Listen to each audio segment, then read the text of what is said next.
Região do Alto Solimões, a Igreja Católica comemora no mês de novembro o centenário de Nossa Senhora da Assunção, a padroeira da região.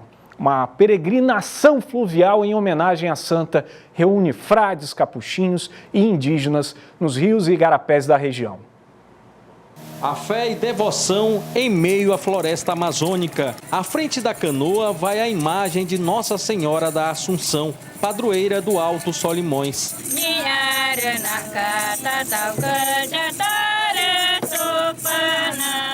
A peregrinação fluvial com a imagem de Nossa Senhora da Assunção deve visitar, até o mês de novembro, 40 comunidades indígenas Ticuna, Cocama, Cambeba e Canamari.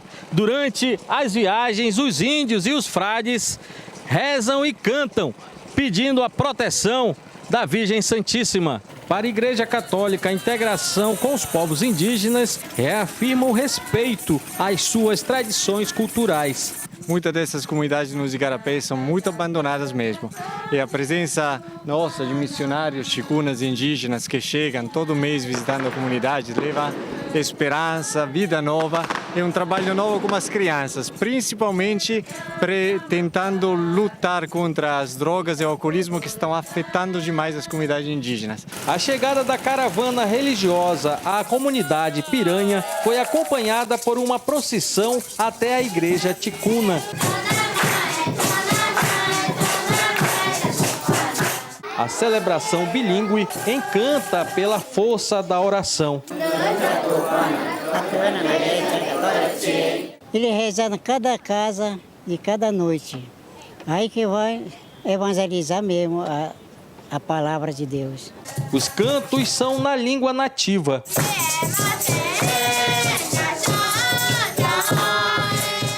Parte da liturgia é celebrada em português brasileiro. Já era noite quando chegamos à aldeia de Belém dos Solimões. Os caminhos de terra batida, em meio à escuridão, são iluminados pela luz da lanterna. Na pequena maloca, o terço é compartilhado de mão em mão.